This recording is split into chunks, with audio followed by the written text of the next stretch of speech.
opinions of any callers, guests, or the host of the SMF Voice are not to be taken as factual information. The SMF Voice urges all participants of the show to research and fact-find on their own in order to draw their own conclusions about any topic talked about pertaining to any and all content presented in the broadcast chat or any other form of participation on the SMF Voice.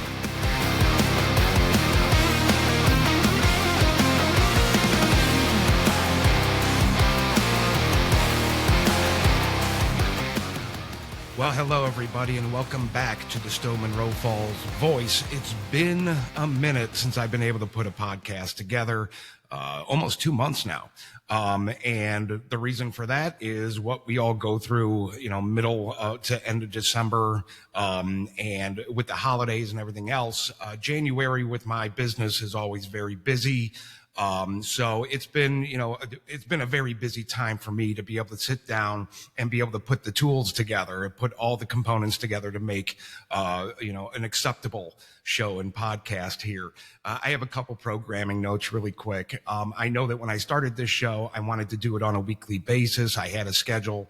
I thought that I might be able to make that happen, but it's just not going to be a thing. I can't bring that to fruition. So, the podcast will continue on. It just won't be on a regular schedule. It's going to be when I have time to put it together.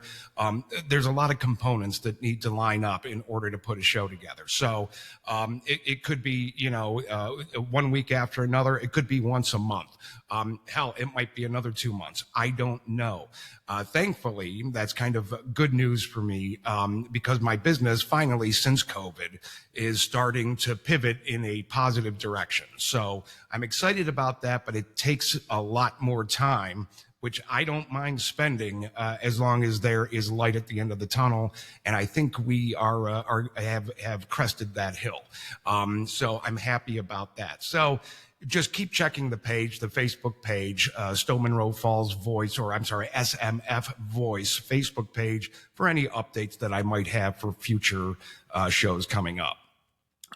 With all of the things that have been happening nationally, however, and some of the moves that President Trump has made in signing executive orders or moving the federal government in certain directions, a lot of it's going to impact our local school district here. I just saw that he signed an executive order to begin to dismantle the Department of Education.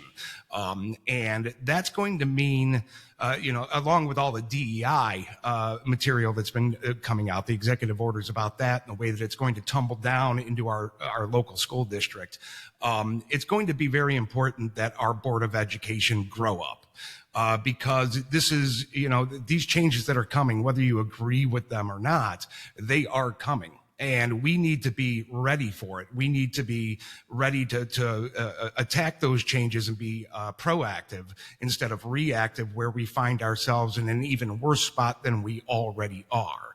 And so I wanted to have back to the show Stow Falls Board of Education member Mike Sheehan to talk about some of the issues that have come up in the school district since I last interviewed him in September, and talk about what's coming up, the things that we need to start preparing for. Again, whether you agree with it or not, those changes are coming, and this district is kind of limping right now. And if these changes come, soon, and we're not ready for them, that's going to be a bad spot we'll be in. So I have Mike Sheehan in the first part of the show here to talk about those things. In the second part of the show, joining Mike and I, as a matter of fact, is a local resident who has a business where he has a unique perspective on looking at the way the schools and the city handles things financially.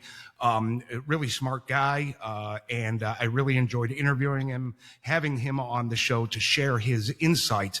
And there's a lot of information that he shared that I think everybody should pay attention to, and really should take into account moving forward here. So, coming up on this show, Stow Board of Education member Mike Sheehan and Brad Miklovich will be joining us in the second half.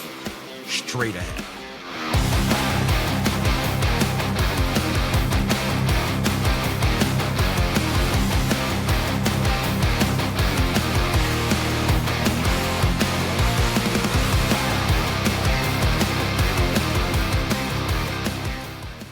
I'd like to welcome back to the program, back to the little podcast here, somebody who was with us a few months ago, the Stow Monroe Falls Board of Education member, Mr. Mike Sheehan. How you doing, Mike? I'm doing fantastic, Matt. How about yourself? I'm good. Beautiful day today. It is. Above 50 for the first time in forever. Well, can we say the first time this year? Yeah. I think, yeah, absolutely we can. February 2nd or 3rd. Yeah, coming up from, what was it, -13 at night, a while back. So I'm happy about that. For those of you that aren't familiar with Mr. Sheehan, we did do an interview before on this podcast back in September. And I would urge all of you to watch that podcast so you can get an idea, because we did talk about his background and the reasons why he got into school board. And I think it's something that everybody needs to go back, touch on, watch, and understand that this guy is in this really for the kids and doing what he can, not only for that, but for the community when it comes to being responsible, which is kind of something that we don't see all that often these days. So, Mike, when we talked back in September, we had a conversation about, things not going all that great. And it just seemed, you were more hopeful back then, and it seemed like things might have been able to progress in a positive way. But since then, I got to tell you, from what I'm seeing right now, it doesn't appear that things are much better, if better at all. What are we seeing right now? What, do you feel that things are kind of progressively getting worse? Well, when you get into this, you do have your kind of hopes and dreams of what you'd like to do, and you want to make a difference. I mean, at least for myself, running for an office like this, it's not certainly for the recognition, or it's not certainly for the money. Right. I have kind of altruistic reasons. I did saw things, watched things, and just thought, hey, maybe I can make a difference. And to me, my understanding of making a difference is if you're on a committee, a board, some type of organization, that if you can only grow by the sharing of ideas. And I will say, and I should have said this to start, is I'm speaking here as Mike Sheehan citizen. I am on the school board. I'm not speaking for the school board. I'm speaking as Mike Sheehan, the citizen who happens to be a school board member. So just a little disclaimer. But I thought that, and it's not that I came in believing that everything that I wanted to do was the right way, or was the right thing, or the timing was right. Having some experience of growing up in a very political family, you always heard the term, things politics move slowly. There's not a lot of knee-jerk, quick movement. Right. Because again, what you may think is valuable, the other side may not. And so now you have a meeting of the minds, and you try to collaborate and work together. So, because again, this isn't about power. It's about, what can we do that's going to help the kids. So to have a meeting of the minds, you have to be able to get together and honestly discuss with each other, and at least entertain each other's ideas, or entertain, what somebody wants to talk about, especially on something as important as a school board. It seems to me, maybe I missed a meeting or two, but it seems to me like there haven't been many items, at least in the original agenda when it goes live, of anything that you would want to discuss or bring up before the board for discussion. Am I off base with that? No, it's been based on what I would understand that you would want, just from a common sense standpoint. It's been very difficult to do what I said in my oath that I took starting this position. Over a year ago.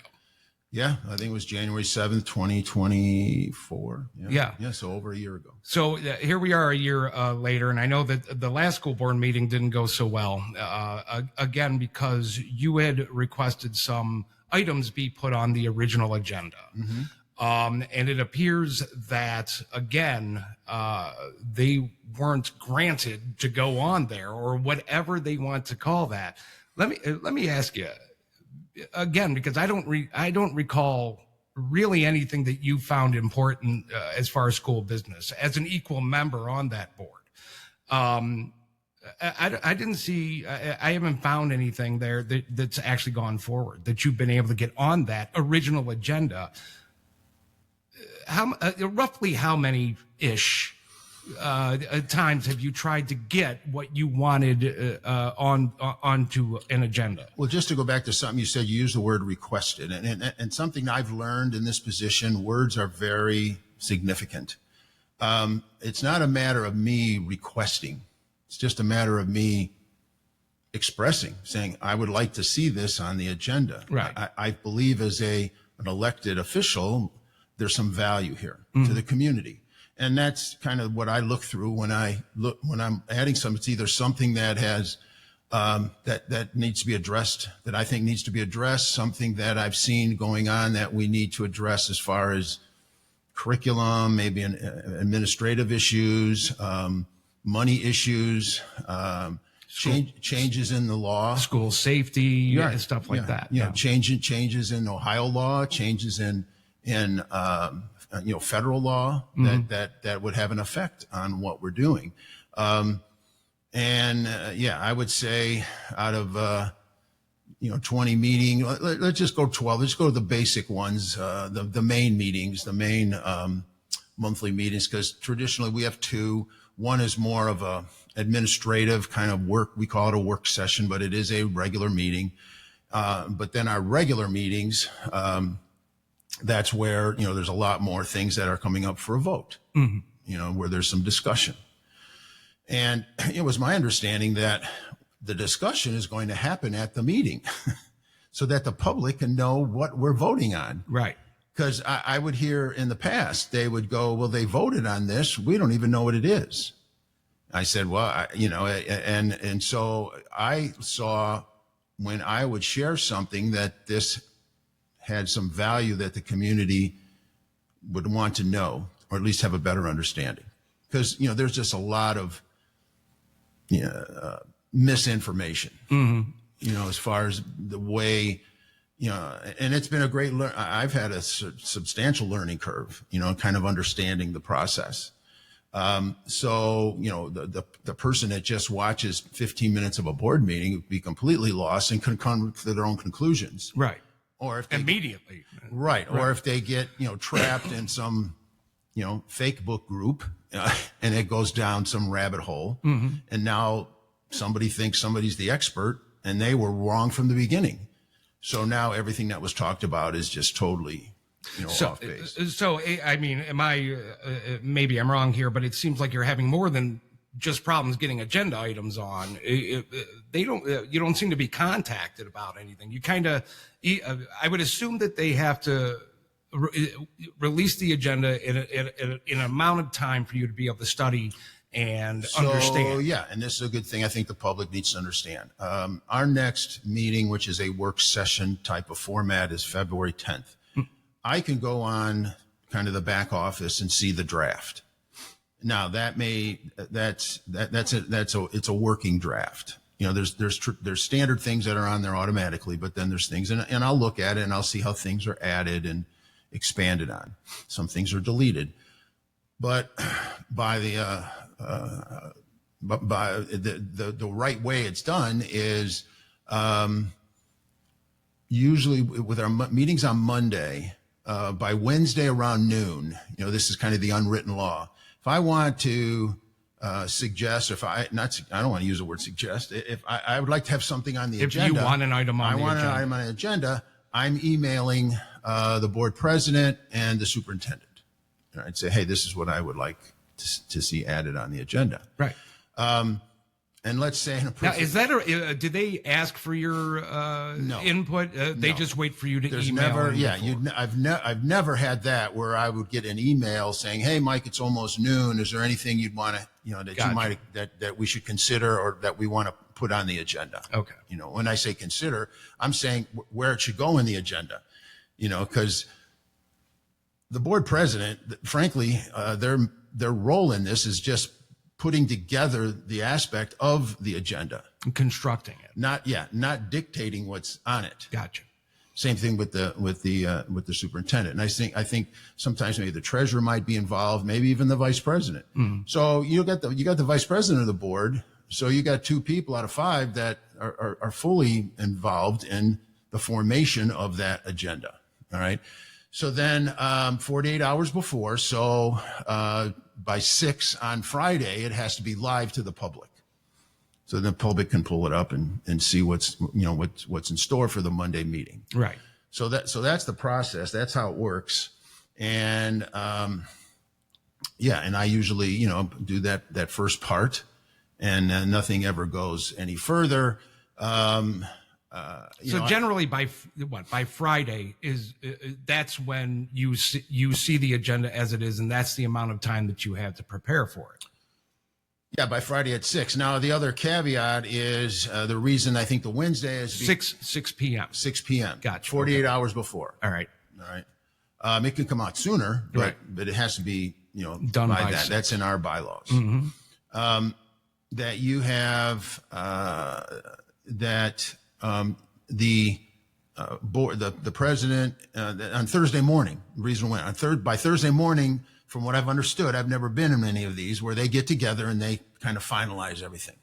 Again, what I say finalize is what's going first, what's going second, not what we're going to do and what we're not going to do. Right.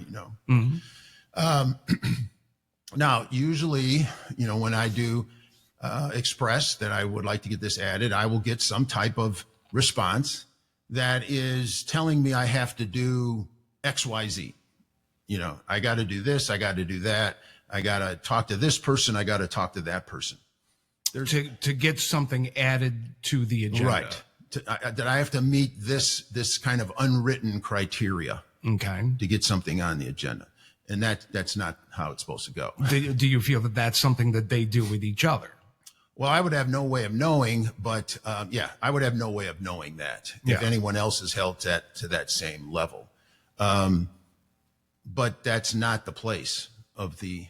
No, because I would think that when you're bringing an issue up before the board that you see, and I know I talk to you quite a bit, and don't worry about that.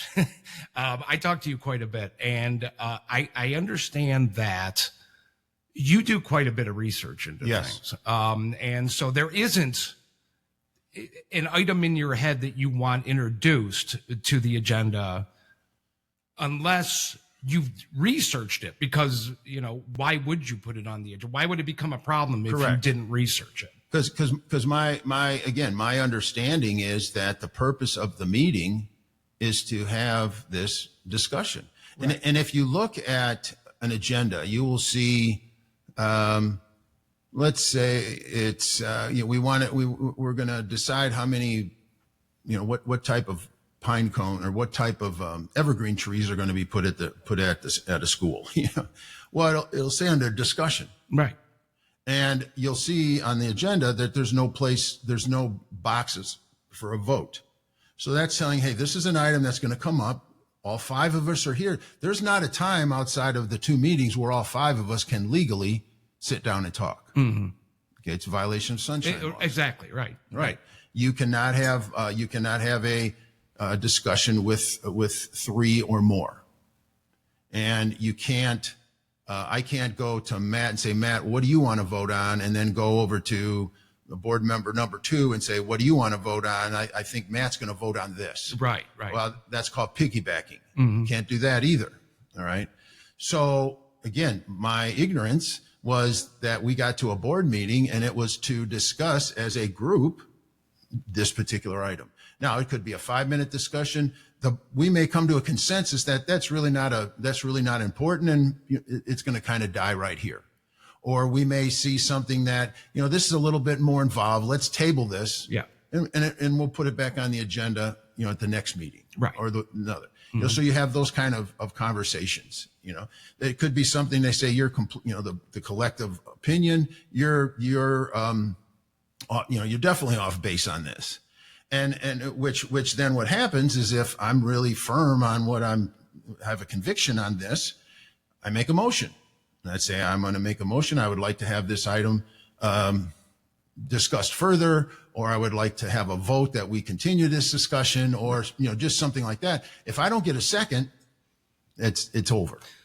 Even if you don't get a second, though, I think that, just being able to have the ability to bring something to the board, which as an equal member, 7,000 people voted for you.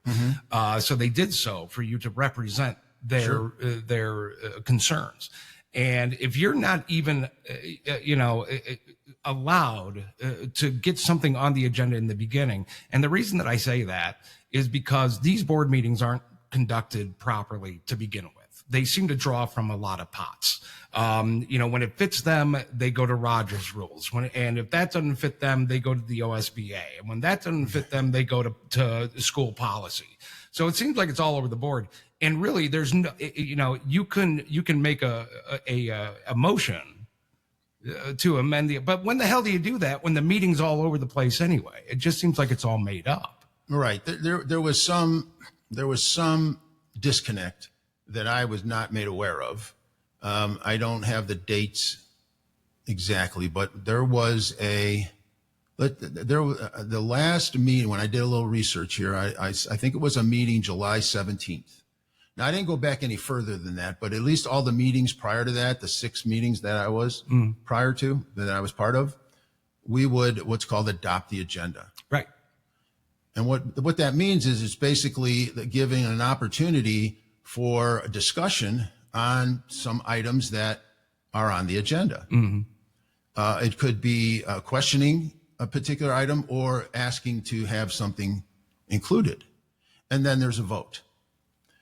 And that would be making a motion to include something on the agenda. Yeah. There was a motion, and then you have a motion. You take the motion. Do we get a second? Yes.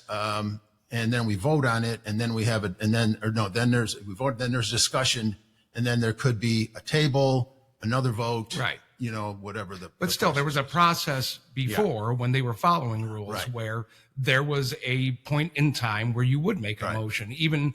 And it seems kind of funny that, before July, they weren't allowing you to put anything on the agenda. And then all of a sudden they got rid of adopting the damn things. Right. Because I would have questions. Right. I had questions at that. So then what happened is in about the middle of August, there was a board workshop, and it was hosted by the OSBA, the Ohio School Board Association, which we are members of. I was not able to attend that meeting. And as a little sidebar, just for you folks out there who insist and who continue to use this as some type of negative attack, it was not required. It was not it was not an absolute, and I wasn't able to attend. And but at that meeting, there was obviously a discussion. Well, I don't want to say obviously, it's videotaped, so people can watch for their own to come to their own conclusions. Right. That going forward, this adoption of the agenda would be removed. So now I get to the August meeting, and we start kind of going through stuff, and I'm fumbling through the agenda because I don't see adoption of the agenda. Right. And I remember this where we had gone through and we have to adopt the superintendent a consent agenda or her agenda.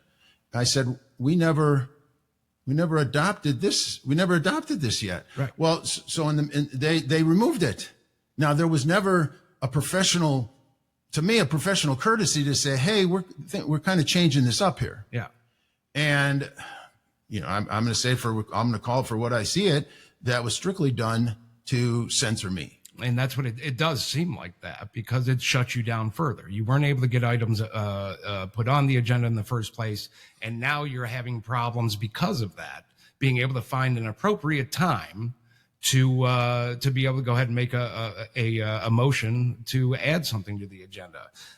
But I will say that if people do look back at these meetings and they realize that, you are being shut down, because this is all on their YouTube site. You can see it. Yeah.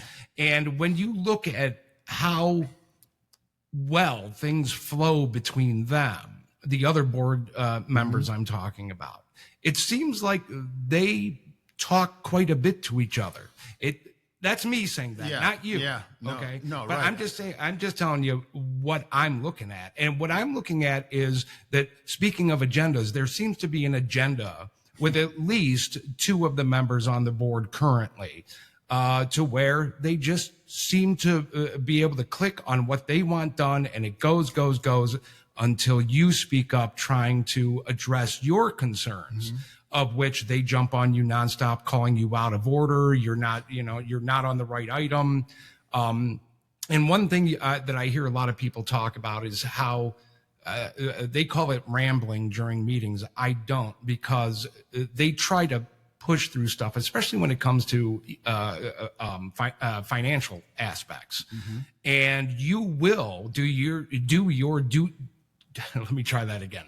You will do your due diligence, trying to make sure that not only you understand how these steps are being taken, who's responsible for what, but you also seem to do it for the community so they understand what's going on. Because after all, the buck stops at them. It's their money.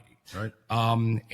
So I give you credit for doing what you do. In this last board meeting, they said that your timing was poor because the kids were there and all this other stuff. You have to do it as close to the beginning of the meeting, and that's the reason for an adoption of an agenda, is so that you can just take care of it there, all nice, and then move on with the meeting. I mean, no, I have to be kind of on my toes to see an opening, and again, it's unfortunate. Again, my opinion as looking through my rose-colored glasses, I shouldn't have to be sitting there waiting. And then literally on my notes, I mean, I have red highlighted. So I know, okay, when I better jump in, right? Because it's going to go. And then if I try to say anything afterwards, I go, we already passed it, or it's over, or we've moved on. And they will. Right. And again, if nobody's ever watched a meeting, just watch 2 or 3 of them over the last few months, and you'll see exactly what we're talking about. We've talked about, I'm just going to ask you, why do you think you're being censored in this way? And again, too, because I saw that public comments might be shut down coming up. I heard something about them talking about that. Again, to go back to what I would, if this was reversed, I still look at the fact that you were elected by the community to represent them. So common sense would tell you that you should have a voice and not have to follow some very structured, not that I'm just going off, I mean, frankly, I like order. I like structure. I mean, that's the reason I kind of fight for some of this stuff. Right. It's not that I think I'm right. I just want to do it right. The right way. Right. Because if you don't, you end up with other problems, where something that wasn't followed and then it was an illegal vote, or it was not, that maybe a contract could be considered void, which would be significant, right, if you had that. Well, at least the lawsuits. Yeah. Mm-hmm. So, I'm looking just to do it right. And I can only say that what I think is important is not important to them. Right. So, okay. So let's get past all of that. Okay. Let's just say, well, let me back up. When I say them, it's not important to some of the board member. I'm not claiming that everything I'm trying to do is right and that it makes sense. And I'm just doing what I can to share things that community people in the community are asking. Let me ask you, can you give me an example? Just during the last board meeting, what were one of the things you wanted added? Well, and to me, I thought I'm all about public relations. I mean, I think part of our job is public relations, is developing a good relation as far as what we're doing with the public. And I think so, yeah. You're right. Again, we're representing the public, and I've talked to a lot of other people on other boards, just to get kind of tell me what you're dealing with. And I've talked with folks that are kind of in my situation, and I've talked to folks that are kind of the reverse, where they have more of kind of a laid back, we're just kind of wanting to share everything. Hey, the guy sits back. Hey, is there anything else anybody else wants to talk about? Kind of guy. Right. Now, with that could lead to a long meeting. And let me just kind of address this. I do understand the value of that the board president puts this agenda together, so there's some kind of flow, that we're not there for 3 hours. Right. But I do believe that there's when items are on there, that they need to be discussed. It's not just purely a vote. Right. And again, I could be off on that, but I'm thinking the community wants to know. I do a lot. If we're voting on something, you're voting on it for a reason. Right. I mean, I can think of one where there were all these items that I didn't know that we subcontract out away from the school, services for the students. And they all had different catchy names and stuff. And I simply, said, what are these? People look at the checkbook and they go, what is this? Yeah. Well, I found out that these were services that we pay for, that help the students that are dealing with, just different situations. Okay. I said, all right, that makes sense. And the person says, okay, but to just say, yes, we're just to rubber stamp the checkbook. Right. You're talking, again, this is a $70 million corporation. Mm-hmm. If I was on the board of a $70 million corporation, I don't think the shareholders, who in this case here are the parents and the students, would want you just kind of flying through the agenda and just approving everything or not approving anything. And frankly, it is a lot of approving everything, because again, based on how it's being put together, it's like got to rubber stamp everything. Well, this is another reason why I think you need to be more involved in discussions before meetings, is because there are a lot of times where they take a group of issues and put them all together and just formally make one vote because it's just considered business. But a lot of times, as we all know, some things on those, some of those items there are old, are not effective anymore. That's why it's important to understand what they are, and that's why you ask. Well, yeah, and what you're talking about, and this is more in the case of the superintendent or even the treasurer, you'll have what's called the consent agenda, right? So the superintendent might have 10 things, and a lot of them could be just routine or approving a contract. But there might be some, and I study those, and there might be something here. Wait a minute, I can pull that off, and the beauty of that is no one can stop me. It doesn't have to be seconded. If I don't like item 4, I say I want item 4 pulled off. Right.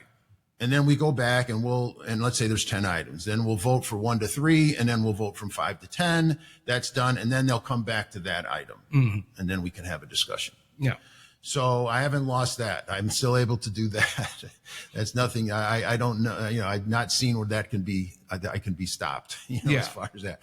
But yeah, there again, because and there was one, and I don't want to claim it because I'm embarrassed by it. But there was a situation where, again, I am flipping the page. I missed it, and we already went to approve the consent agenda, and I didn't catch it in time to pull it off. Mm-hmm. And I was opposed to it, but the other 9 items were relevant. And so when it came to a vote, I voted yes. Because if I would have pulled this off and we would have discussed it and had a separate vote, I would have voted no on this particular item. Right. So yeah, I am kind of juggling balls there to make sure I, catch it or speak up at the point, because it'll go zoom and then it's gone. Which it will. And I mean, that's part of the problem. It's again, it's not just you being able to get items put on the agenda. It's you being kept up to speed by other board members about what they know. And I'll give you an example here. when the spending freeze happened. And I'm still seeing stuff where it's changing all over the place as far as why we are in the middle of a spending freeze. I've seen that this is a normal thing and you name it, all kinds of things. But when the spending freeze happened and somebody alerted me to that because of a post they saw, I had texted you. Mm-hmm. I said, what's going on with this spending freeze? And you told me, got me. I have no idea what you're talking about. And for something like that, it seemed like the other board members knew what was going on here. Somebody made a decision and somebody let them know, but nobody let. I'm sorry. This is a huge a problem with why the community distrusts this board right now is because all 5 members are not brought up to speed on things as important as this. You didn't know about the spending freeze. No, it was interesting that hit when I'm reading on Facebook, and I'm seeing where things are getting canceled. Okay. And I'm thinking, when I think freeze, I thought they were talking about the weather.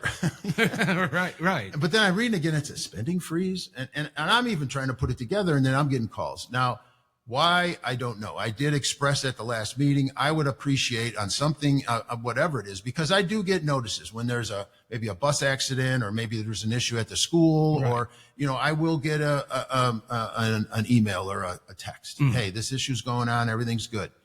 But I didn't get anything on this one. And so, yeah, I'm just sitting there. I don't know. And again, I was completely caught off guard because I thought, because it was canceling weekend events.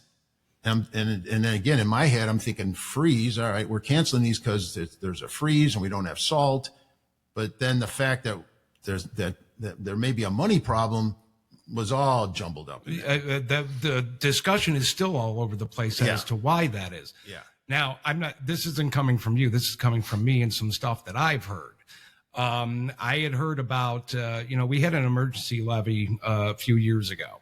And shortly following that emergency levy, there was a move to address a teachers union contract, of which all the teachers got a raise in one way, shape, or form to the tune of almost $20 million after an emergency levy was passed.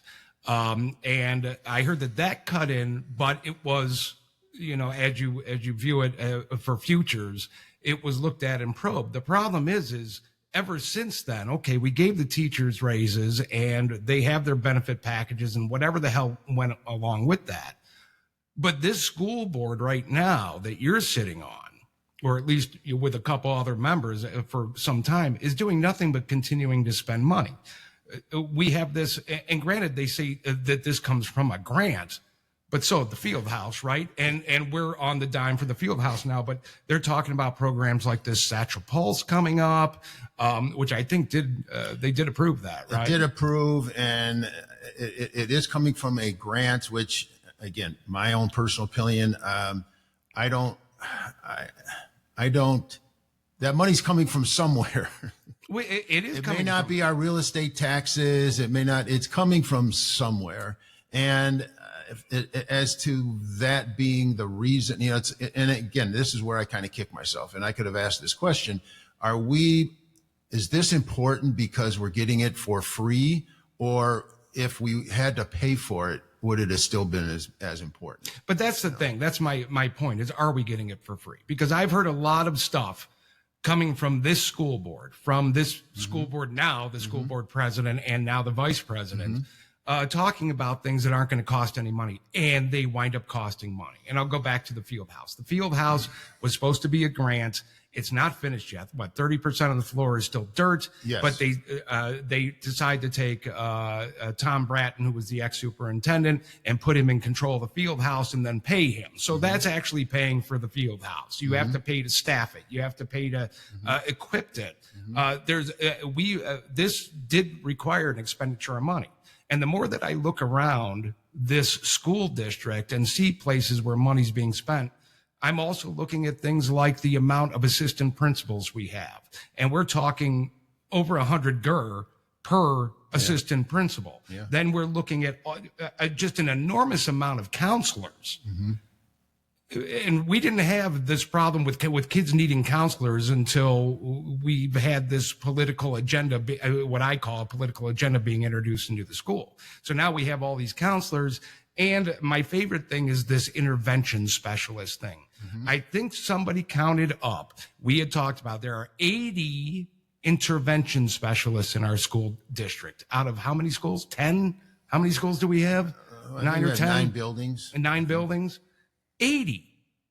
How much money do we have to spend before we start saying, hey, we have a spending freeze now. Maybe we should just kind of put the brakes on. And I understand they're saying Satchel Pulse is a grant, but how about we put the brakes on everything for right now? And I don't know. And, guess again, we don't need to get into my reasons why I was not for it. Regardless of whether it was a grant or not, but that may have taken care of itself because the president did put a freeze on any federal spending. So I don't know. I don't know if the check's been written. I don't know if the I don't know how far that went. Mm-hmm. But it may take care of itself. Because my understanding of that is he said, hey, we're freezing everything until we look and see where the heck all this money's going. Right. And some people may be hurt. But, I think we're going to, the bigger issue is that you just can't you're not going to correct that by just letting things continue on and spend. Well, and speaking of spending, then, we're looking at DEI still. So we're paying a lot of money towards DEI, towards programs, towards materials, towards help, whoever, people that are employed with the district dealing with DEI. So we're spending with that too. Let me ask you this. The president of the United States has halted DEI in all federal areas. And there's a lot of talk about this coming down to the states now. And they want the states to start dismantling DEI, through, its certain programs there as well as school districts.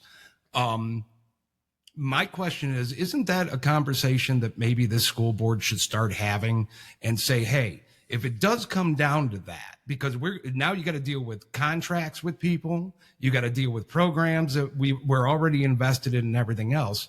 Would it not be a prevalent good thing to start at least discussing, hey, how do we dismantle this if it comes down to our level and we need to get rid of it? I'm glad you asked that question because that was one of the items that I wanted to have included on the agenda. What, at this last meeting? Yes. Okay. So do you think that would be a discussion worth having? I think so. I mean, I looked at it again from the PR standpoint. Let's get ahead of the curve. Let's be the example. Let's not sit there and wait until they say you absolutely can't do it or we're going to lock your doors and be the last one. What I'm seeing, I'm seeing K through 12. So, initially it was on the federal level. Then it was on then I saw on the commercial, in businesses. And then I saw at the universities. But now I'm seeing the mention of K-12, K-12, K-12. Mm-hmm. Well, we're K-12. Ohio isn't an island that's going to be untouched. And they're talking public schools. They're not talking private. They're saying public. I've heard that. Yeah. Because of the fact of where the money's coming from. Because again, this is all that mysterious money that comes from grants and whatever else the words they use as far as that. I don't know if any of it. I don't know. I have asked. I didn't pound on the table and yell and scream, but I said I would like I've asked this in the past. Can you tell me what we've spent? On that, and the only numbers I know right now is something that happened, a few months back, where I understand that we had been paying someone, I think it's like $9,000 or $10,000 to be the head person. But then more recently, there were 9 people that were given a position called, equity champion, and they were all paid $1,000. Now I was told that none of that money is coming from our general fund. Now, other than that, going back to say 2020, I have no idea. I don't believe there was everyone. I'm again, this is a guess that there was anyone in Stow that their primary role was DEI. All right. I don't know. So we've invested in materials though for DEI, no? Probably. I mean, I would think so. And again, I don't have anything to show as far as proof of that. But I mean, just in prior to me getting on the board and going through that attending those meetings when the policy was put in force, the policy, the kind of the DEI anti-racism policy was put in the books, and now it's on our website, and now it's. They seem very heavily invested in it. Yeah. And I don't, but the other thing that I found that was interesting is when I would dig into finding any kind of history or any type of, background. No, not background. Basically, the most of what I could find was initially in that kind of 2020, and then there really was nothing happening after that. Okay.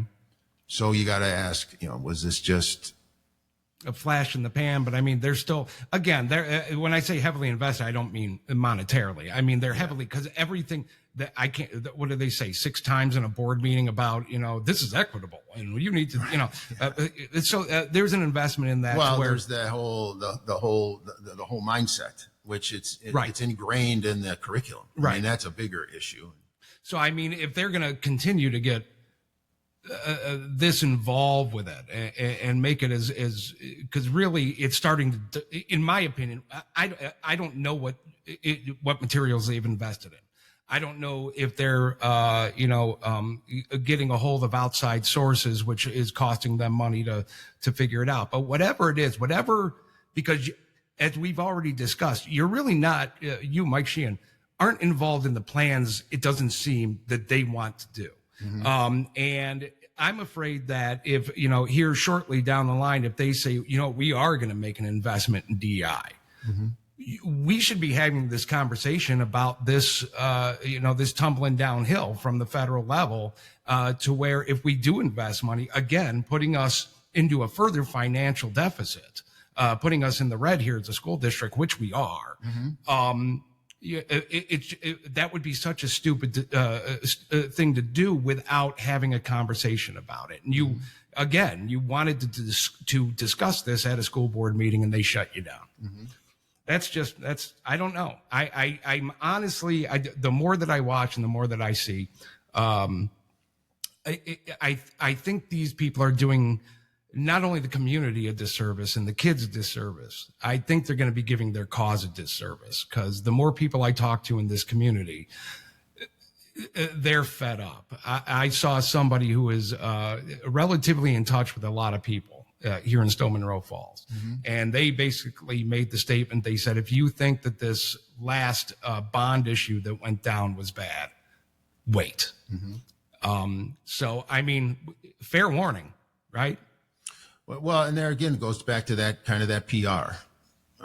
When you have basically an edict from your president, and that's his stance, you're going to sit and I don't know, because we haven't discussed it, but you're going to push against that or not be proactive mm-hmm. in discussing that. That I think we need to, because I mean we're in the process right now of reevaluating a bunch of policies. And a lot of them is just a change of a word or, a simple edit. But, this in essence would be a change of policy, because the other you asked, I wanted to reinstate the release for religious education. Mm-hmm. It's already been, it's essentially in April will be a law, HB 8. To me, it would have been a good PR move. A good PR move and get ahead of the game. Right. We're going to reinstate this. Does it have to be the fact that, as I said at the meeting, why don't we just wait until we see what happens at the state level? Which you did, right? Before that vote, and that again, people can see that right on video. Right, absolutely. And that was number 2. Mm-hmm. I said, let's get ahead of it. Let's talk about it. No. Yeah. And that would have been, I think you could have gained some favor. in the fact that we put that's back in now. Optics wise for the voters. Oh yeah, absolutely. My understanding is we don't have to put it in our policy, but I wanted to do it just as far as a positive. Right. Yeah. Well, again, I don't think it was accepted well. It wasn't. It's a First Amendment issue of which a lot of people felt betrayed. It's and as I had expressed there, I said, what do you think? I always see that there's they have this relationship with Holy Family. Mm-hmm. All right, we want the Holy Family kids to come to Stow, and I think there's some programs that we collectively do with Holy Family. I said, what's that message telling Holy Family? What's the message telling our Jewish students or our Muslim students or our Christian students? Mm-hmm. That you've now eliminated this, which was never a problem and was never an issue. I've never, ever heard anybody complain about that issue until the now vice president of the board brought it up what was that, in April, you said, or whenever that vote went down? I had never, ever heard anybody. I'd never even heard of religious release until she brought that. I think it was it was a policy 2016. Don't hold me to that, but it was 2016. And it was even mentioned in the meeting. No one has ever taken advantage of it. So it's not like it's been a big disruption. Right. So again, it was optics that, we don't see value in religious education, giving our students that option. Yeah. Well, at least one of the five of the equal voices, quote unquote, does actually care about their First Amendment rights to freely practice their religion. Yeah. Hey, Mike, I think what we're going to do is we're going to take a break. All right. And on the other side of the break, we're going to bring in Brad Miklovich, who has a rather unique viewpoint, for what he does for a living. He has some ideas there. He's recently, I've only been aware of him for the last probably year and a half, and he's got a lot of good things to say. So we're going to bring him on the other side of the break. In the meantime, we'll see you in about 3 minutes. Brad Miklovich, straight ahead.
right, welcome back to the Stow Monroe Falls Voice. Joining us is somebody who has a unique perspective on what's going on here. Smart dude, very aware of what's happening financially here in the community. A lot of it has to do with what he does for a living. I'd like to welcome to the program Mr. Brad Miklovich. Sir, how are you? I'm great, man. How are you today? I'm good. I was wondering if you could, because obviously you're new to the program, if you could explain to the boys and girls at home who you are, what you do for a living, and why you're invested a little bit here in what's going on with the not only the school district, but the city as a whole. Oh, I'm glad to do that. Thanks for having me, Matt. Well, my name is Brad Miklovich. I am a resident and father here in Stow. 2 kids. Started off in the Stow Monroe Falls School District, 6th grade and 3rd grade. Background, I have a degree in finance and commercial real estate, spent 10 years in the hedge fund industry. Since then, been in the real estate industry, both on the sales side and the investment side. We run and own the Bradley Allen Group here in Stow, Ohio, which sells a couple hundred homes a year for the regular consumer. And then we also invest in real estate at the zenith, buying about 300 homes a year for our portfolio. Are you mostly residential? Commercial and residential. My background's Commercial and commercial. residential. I never got into the business to sell houses, but eventually I figured out that you can make a real business out of selling houses. So we got busy selling houses. So being in real estate, especially here in Stow Monroe Falls, it kind of gives you a good way to be able to balance what people are looking for when they move here, what people are looking for when they stay here, if they stay here, and probably gives you a good idea of reasons they leave. Is that part of the reason why you might have that unique perspective of how these schools can affect not only residential but business here in Stow Monroe Falls? Well, it really is. When we get a phone call from somebody out of state, out of the country, the first thing they tell me is, "Hey, I'm giving you a call. I heard from somebody local that told me I need to be in a good school district, and I need to be in either Hudson, Solon, or Aurora." I hear those 3 schools every single time. Anyone from out of state or out of the country gives me a call, and never once have they ever mentioned Stow, and probably for good reason. How long have you been doing this? I'm curious. Since 2012. Since 2012. Now, I talked to a lot of people that are, they're homers here in Stow and Monroe Falls, and from what I understand, this district and the city, it used to be a well-oiled machine for and there was a lot of that. Hence, the reason why we had such an influx of people in business right around the time I was here, or when I first moved here in 2006. I think it was like kind of at its peak, and something changed. Do you have any perspective on that? What do you think is the reason why people are starting to give Stow a kind of a filthy look? Well, I think you're exactly right. My wife graduated from Stow, and half my friends here locally all went to Stow. I grew up right up the road in Brunswick, and we were both really good districts at the time. And you're right. It was somewhere around 2000. I moved here in 2010. I think you're probably right. 2006 was probably the zenith of great schools here in Stow, and it was known for being great. And somewhere along the line, we just started marching our way down until I think we finally bottomed out into the C range at that state report card. And it probably centers around the way we manage money, and most recently, the way we're really getting into politics. Why are school board members of the Democratic Party? I mean, we have people working for Casey Weinstein on our school board. Like, these people have actual aspirations to be political figures in the city. And I think that's probably the root of half these causes is everyone's more entrenched in their political affiliations than they are driving the school board in the right direction, the school district in the right direction, which centers around teaching our kids, number one, and managing our finances to be able to teach our kids, number 2. Yeah, I have seen the exact same thing, and I think you're right. There's some weird agenda going on that really has no business being on the local scene, especially when it comes to a school board. Mike, feel free to chime in at any time if you have any questions or comments. What are some of the things that stand out to you as far as problems which the schools have created, which you see as really some of the main problems that you think we might be able to change here if responsibility is again put on the Board of Education? Well, I mean, if we were to look at the board, and I really started getting involved in this conversation around COVID. My kids went to Fish Creek at the time. My daughter was too young to even be in elementary school. But the way the school district handled COVID was shocking to me. It just was a don't care. There was no uniform message. Go home and figure it out. And it was at that point when I realized I saw my son sitting there and he had his Chromebook at home and they occasionally had homework. Most of the time they didn't. No one really cared. So at that point I decided, you know what, this is going to be possibly the greatest time in my lifetime to make money, because half the world went inside and was hiding, and the people that went to work, we absolutely crushed it, and we did.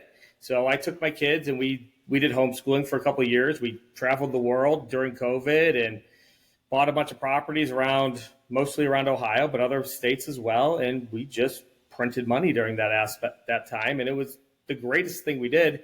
Since then, we sent our kids to Heritage here in Peninsula. And most recently, my son goes to Cornerstone here in Stow.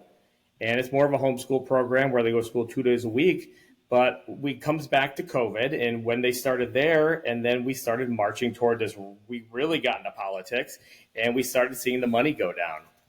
And you really started to realize this, and I started getting arguments with a lot of my friends who were pretty active in the school district around 2002, when we started talking about we're going to be short on money for operations, and no one could exactly figure out why until someone finally was able to dig out an actual spreadsheet of all of our finances.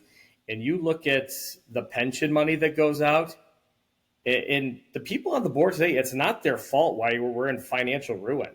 It's these pensions that were given out in the 70s and 80s, and we're paying these teachers from years ago.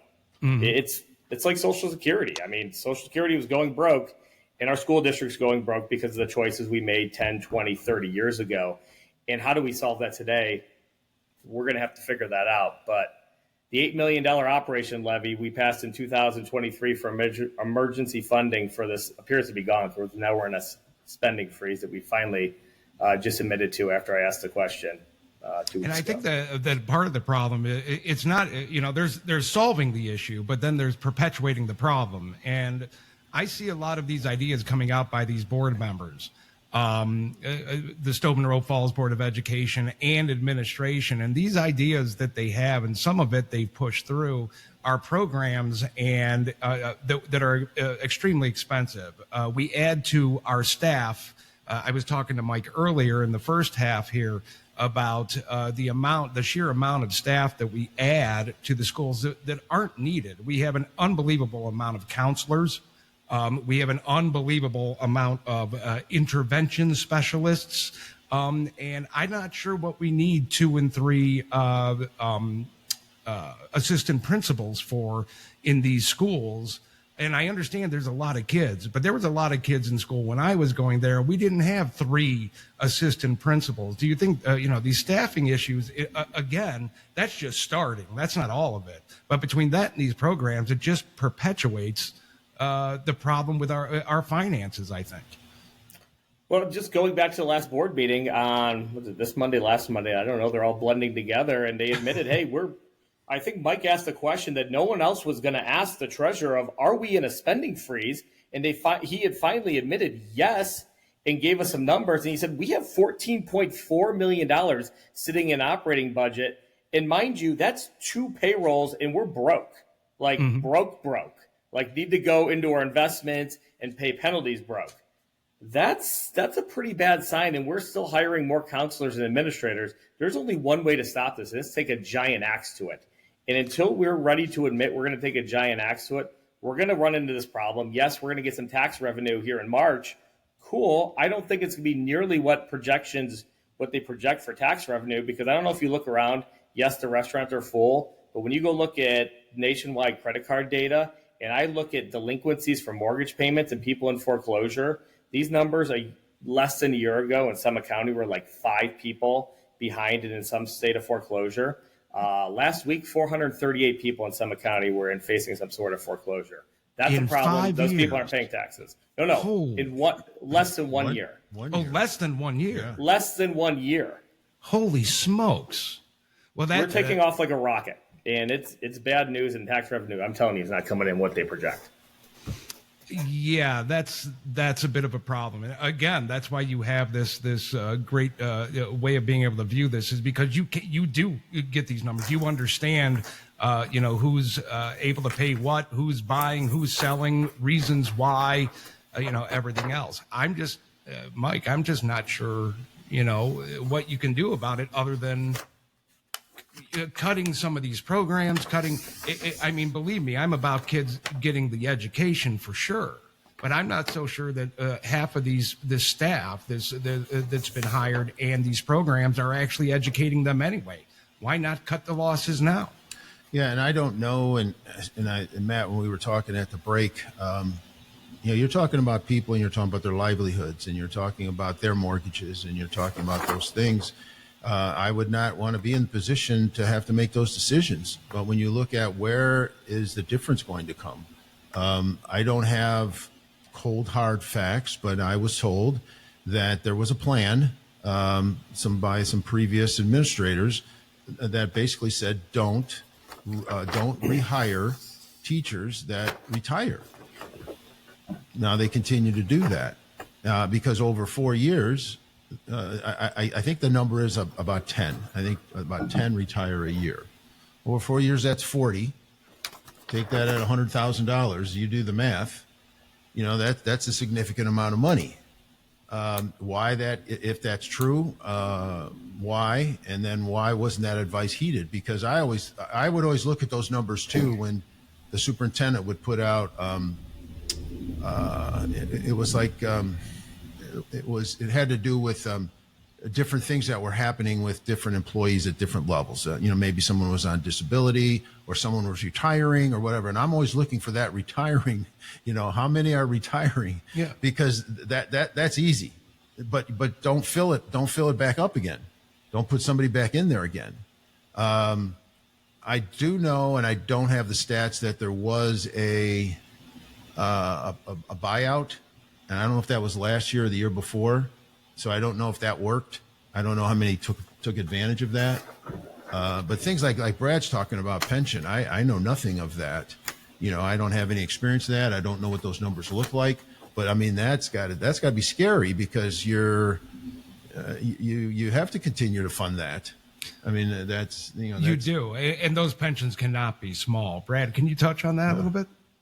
I haven't looked at those numbers in years, but I went back to the people who are fighting for these levies, and I go, guys, it's nobody's fault that's on this. It's not Bratton's fault that we're in this issue. Maybe it is. Maybe he initially signed up for this, but it's a problem we have to face it. We have to find a way to face it. Now, I mean, I have no political aspirations. I'm not running for anything, so I could say these things, but who hired this treasurer? Who's making these decisions?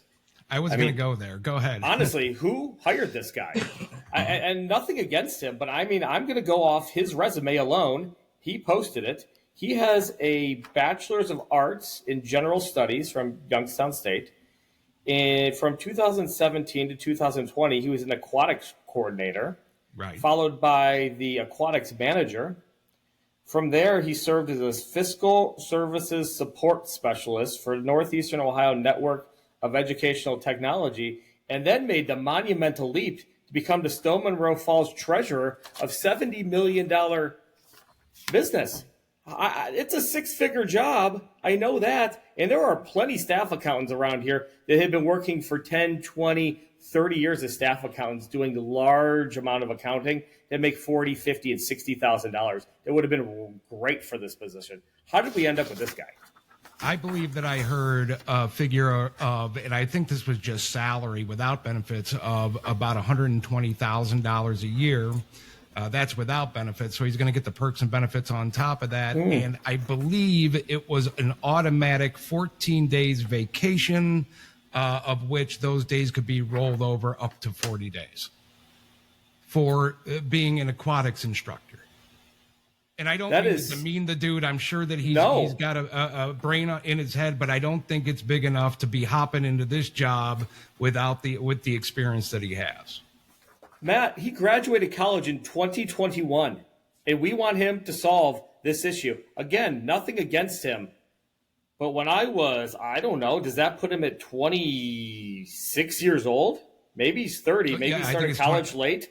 I think it's 26. I don't know with this background how we're solving this issue. We're not solving the issue. We're going to be taken over by the state the way I see it. The states are going to come in and they're going to start cutting, and then people are going to be really upset. Well, they're going to start cutting, and then, we're still, again, that's how you lose business.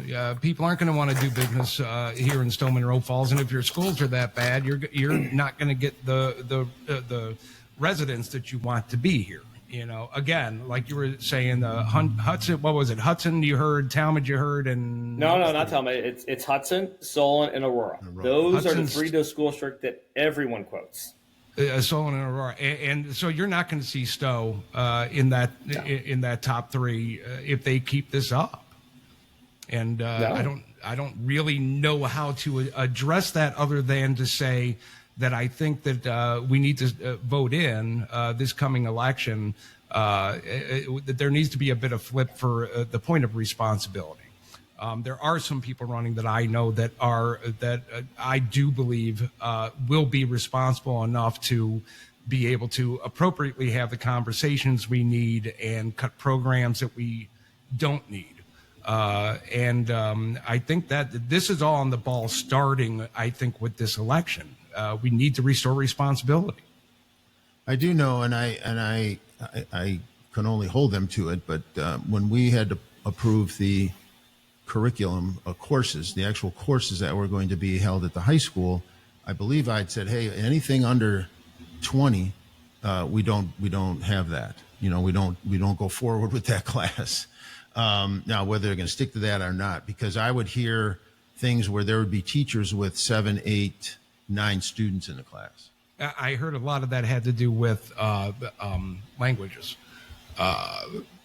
We have like 7 or 8 languages, which I don't think that foreign language is not important. It is. Right. But if you have, again, like to your point, if you only have 6 to 8 to 9 kids in the class, you're paying for that and getting nothing from your so there has to be a minimum, and I believe I did ask that we kind of use that 20 number, as far as if we don't have that, we don't the class moves on, because these are for the most part these are electives, and that's a whole other conversation on the focus on the core curriculum, because I was talking with someone the other day, and again, I reiterate, Ohio is number 38 in the country as far as where we stand academically.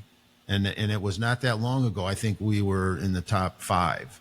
So, and that could be, Brad, the same thing that you said of when things started to turn. So that's state-wise. So, people will show me we're 4.5, we might be 5. That's 4.5 or 5 on a very low bar. Let's stop just being satisfied with a low bar. Let's raise the bar as far as that. I mean, I go, how many kids can make change?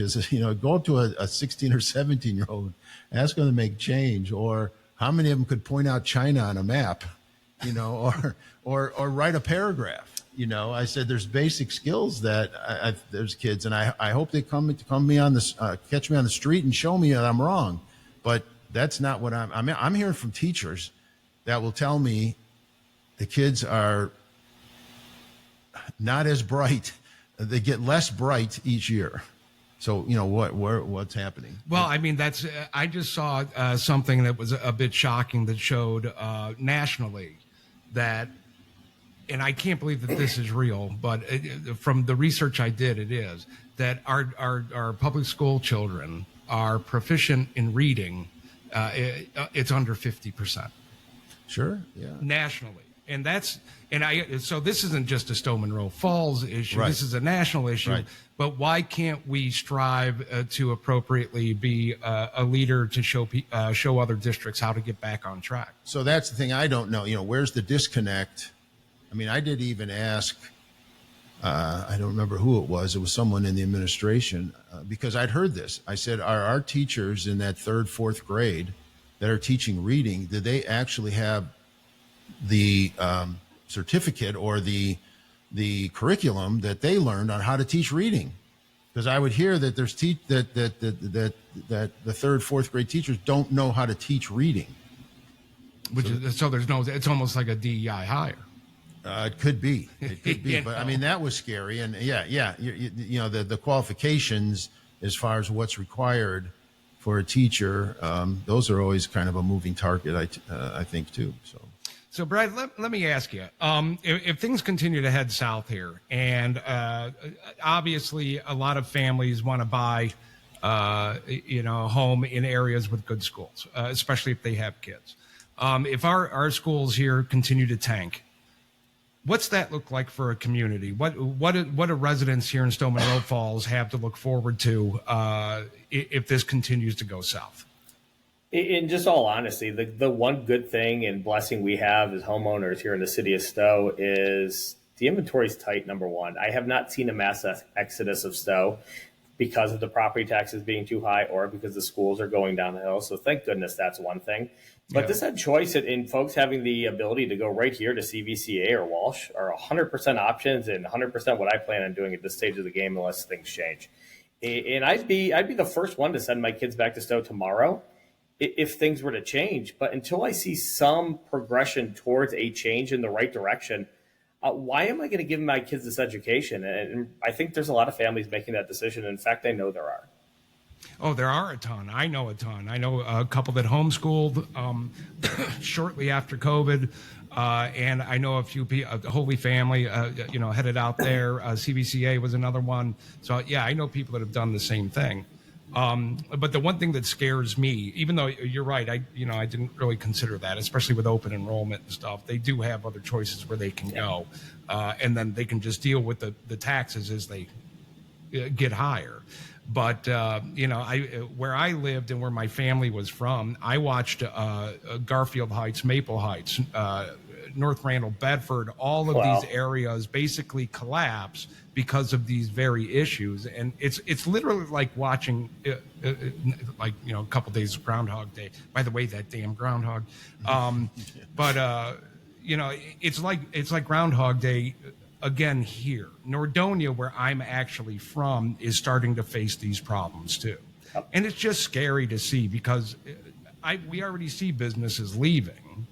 And I'm afraid that we're just going to start settling back into a Maple, Garfield, Bedford type area.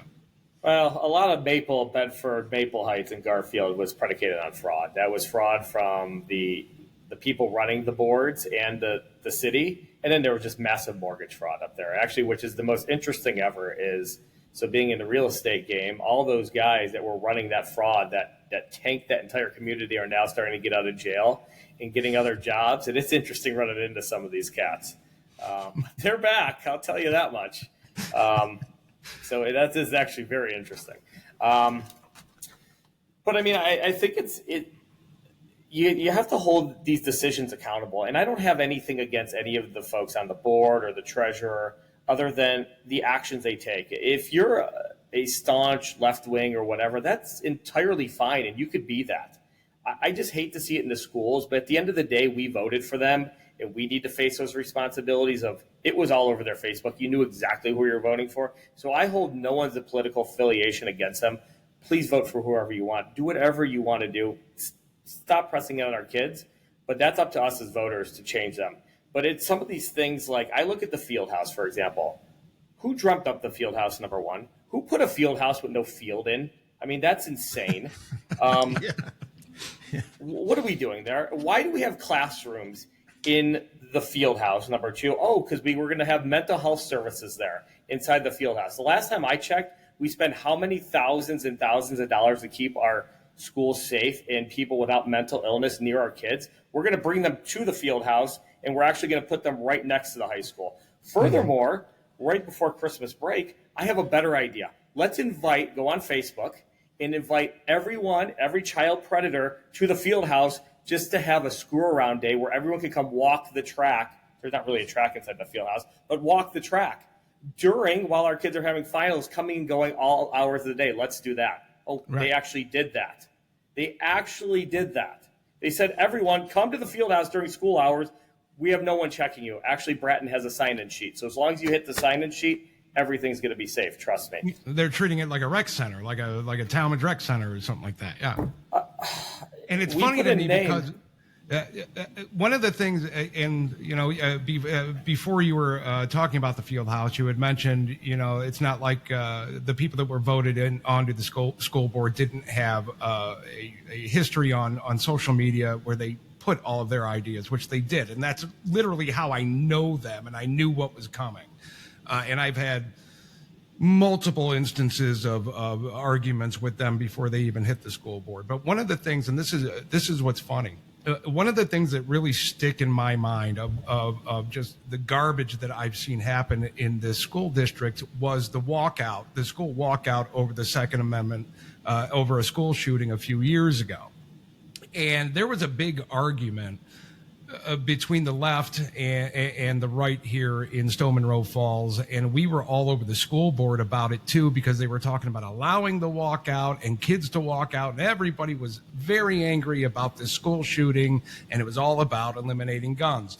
But then it wasn't even 2 years, I don't think, since that walkout when the field house started being built and they wanted to turn it into a community center. And I brought up that exact thing, and I'm like, how are we allowing any Tom, Dick, and Harry to walk onto a public school campus to do whatever? It's just the most insane thing I've ever seen. But it fell on deaf ears.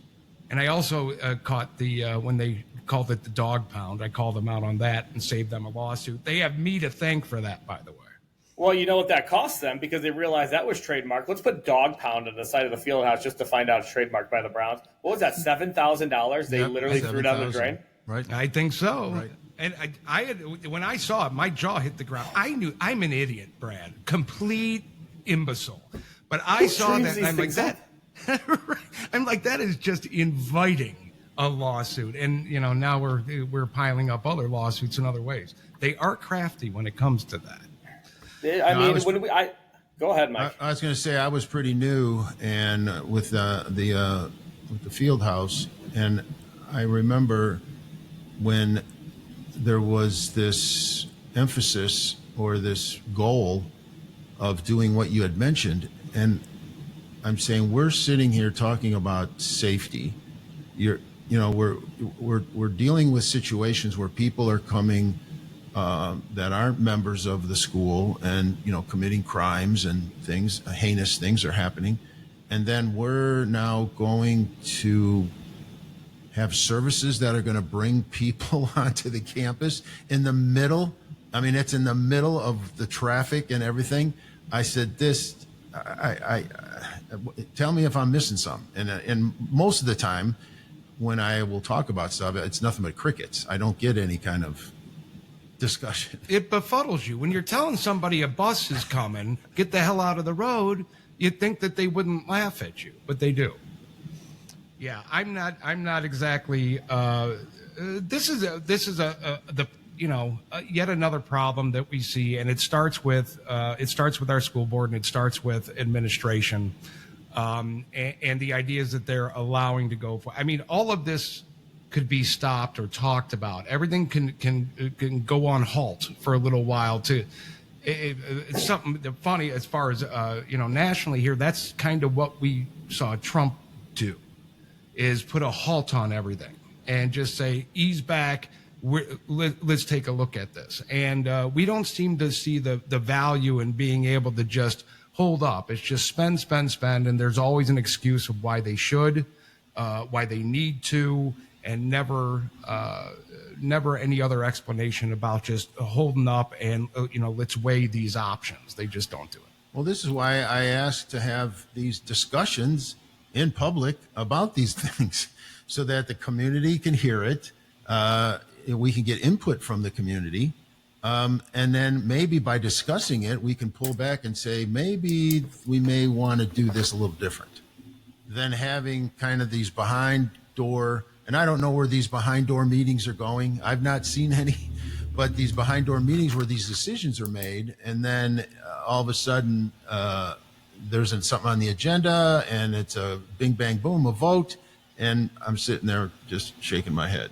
I'm telling you, the vice president and the president of that school board seem to make things run really smoothly. They seem to be right on board with everything. And then I don't see no argument from any of the other members, even though the latest one is kind of new. But what are you going to do?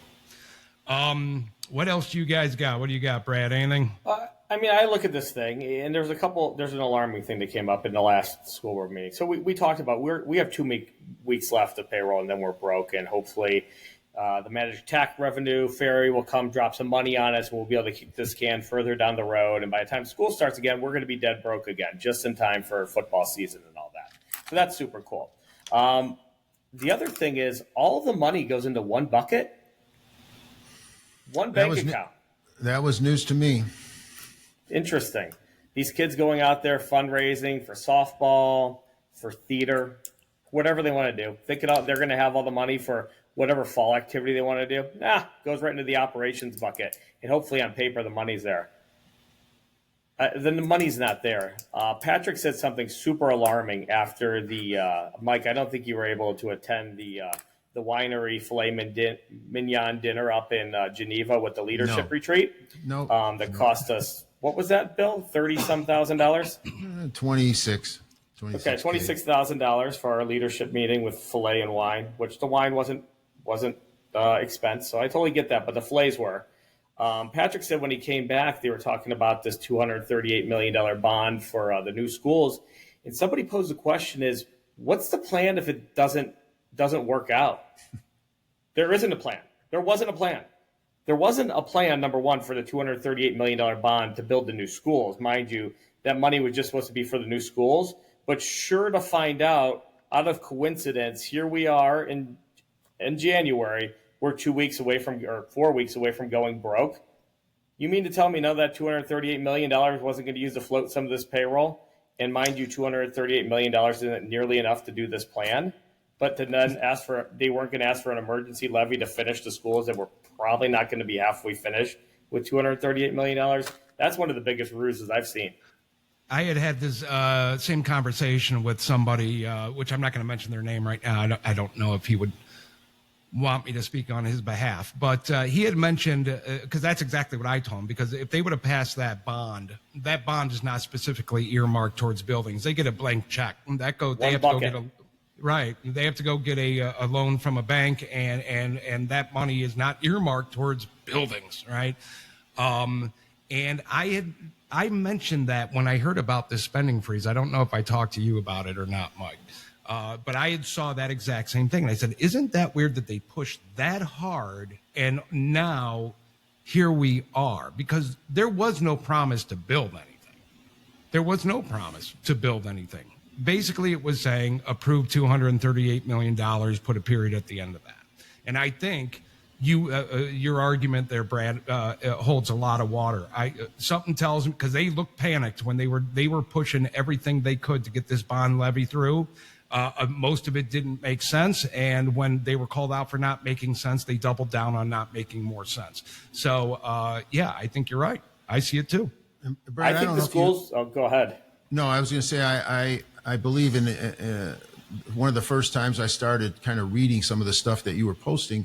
And I don't know if you have those numbers handy, but you had given some very significant numbers in just what little bit I understood about, I've had offices before where I had to build out, that office, and I was responsible as the tenant for the cost of that.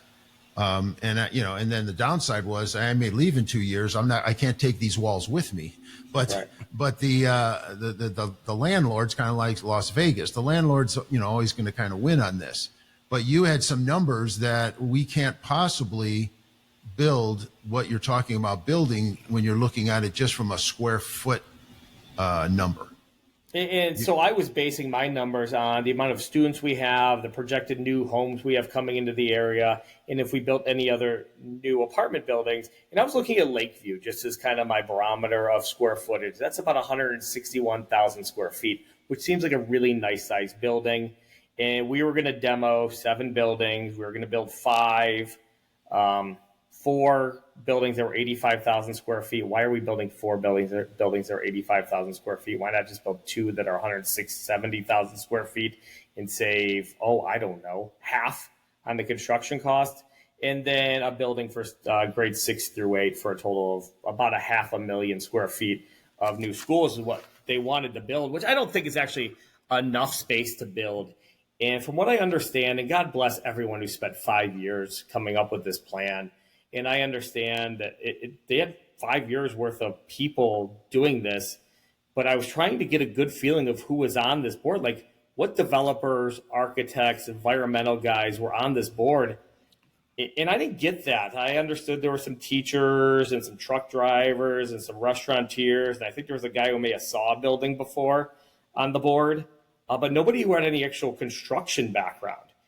And just going with their numbers, 500,000 square feet, and they wanted 238 million.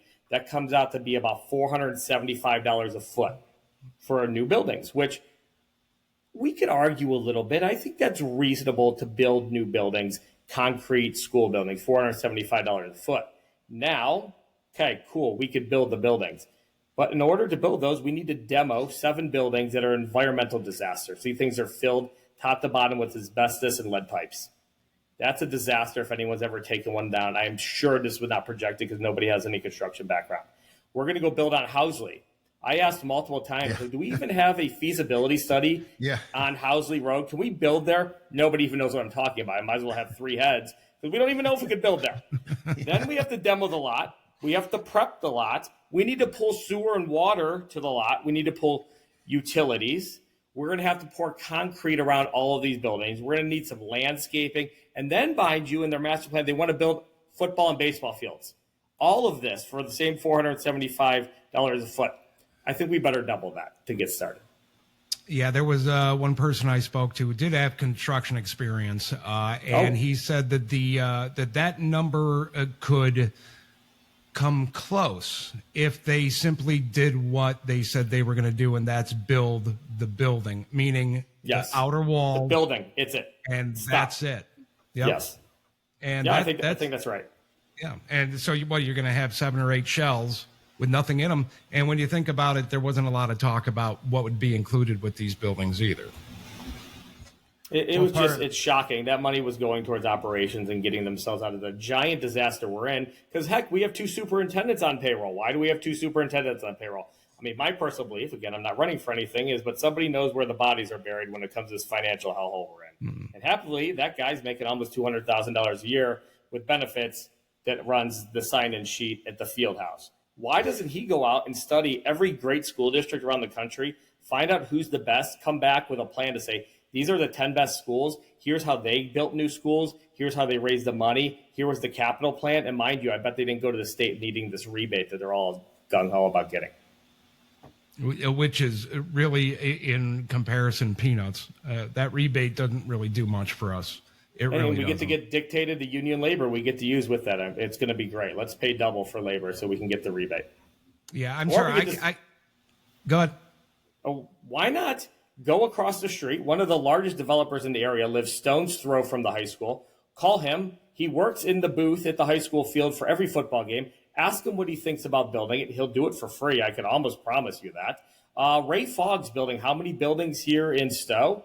I bet Ray would be a great guy to ask how to do this. George Vismek happens to be the largest landowner in the city of Stow and has been for years. Why not ask him the feasibility of the property on Housley? I'm sure he looked at it before the school got it because he knows every piece of land in this place.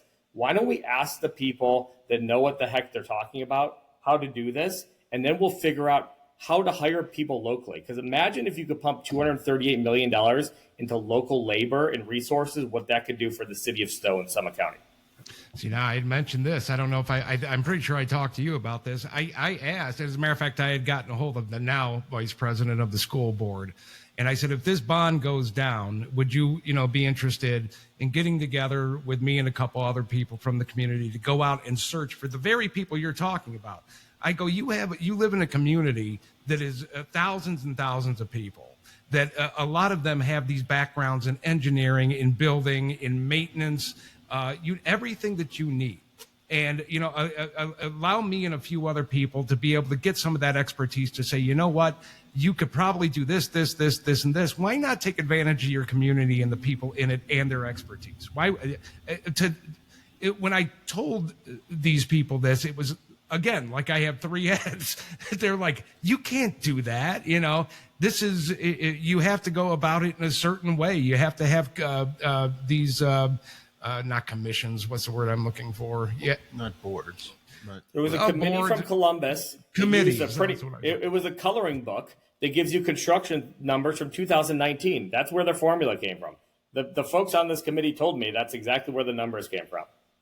And I volunteered the same thing, Matt. I told Pamela before the bond failed, I said, when it fails, I'm happy to help you figure this out because I think we could figure this out. And the day it did fail, I let her know it failed. I'm still willing to help. Please let me know how I can help. And guess what? Crickets ever since then. They're not interested in it. It was all to try to get $230 million to patch the hole we're in. We're in financial hell. It failed, and the vice president blocked me from her Facebook page the next day. No joke. That's not a joke. That happened. Yeah. But, yeah, I you know, again, I think the solutions to this, unfortunately, have to start at the ballot box. Because I don't think that we have people capable of making these responsible changes or coming up with these responsible solutions on their own. I think we need a board that are full of people doing what Mike's doing right now, and that's trying to bring the community into the conversation to get that expertise to come out and give ideas so they know how to make proper, responsible moves in order to move forward. I don't know what you guys think about that, but I think that's the way forward. Well, and this was a conversation I had all the time, and this goes back, man, when I was in Chicago, and I knew people on the local school board there, and I never understood that fact that you have people handling millions and millions of dollars who have no qualifications whatsoever, and now that's just the way it is. You know, that was 30 years ago, 40 years ago, and it's still that way. And it's unfortunate we had a situation where we had the opportunity to pick someone that would bring some value, because there's a lot of difference in picking a board member versus getting what you get in an election. And, you know, we didn't take advantage of that. So, you know, now we have to wait till November. And we seem to have this crisis of picking people that aren't up to the job, such as our current treasurer, which we already talked about too. I mean, this is kind of a disease of just picking people that, I don't know, maybe they just line up with that whole idea of the agenda, and that's what it seems like to me. I'm the one saying this, not you, but it seems like there is a national leftist agenda that they want to push here locally and in our schools, and they will get everybody in there with a big mouth, and we've seen them. They're coming out of the woodwork with a big mouth to push you know, this agenda, which has gotten us to this. We're 2 weeks out from not being able to make payroll. So that's good. Happy to hear that. All right, gentlemen. I think we're just going to call that a conversation for now, unless anybody else has got anything else. nope, I think we've covered some pretty significant ground here. Brad, you want to plug where you work, and if you feel like it, the stage is yours. Try to get some business. Oh, yeah. If anyone's ever looking to buy or sell any real estate, invest in anything, Bradley Allen Group at Keller Williams, homesouthofcleveland.com. Website's homesouthofcleveland.com. You can get us there. And let me know if there's anything we could do to help. That's awesome. I'll throw it under the show description once it's posted. The show's should be posted on Wednesday, so we should be good. But Brad, I really appreciate you joining us. I hope to have you on the show again if you're interested, if you had some fun here. And we'll continue to pick your brain a little more. Sounds good, Mike, guys. Appreciate it. Mike, as usual, and by the way, stick around for a second after I close this down. Mike, as usual, thank you very much. You're welcome. I hope that things maybe they'll wake up and we'll get this straightened out. But I don't see it. From September to here, the last time we did an interview, it just didn't get any better, and here we are now. But I appreciate you being on the program, and gentlemen, you guys have a wonderful day. In the meantime, I'll catch you all when I get a show together again. As I said, I'm going to be starting to do these shows when I can do them, and it's not going to be a regular scheduled thing until I get rich and retire. So other than that, guys, thank you very much, and we hope to catch you on the next program. Great.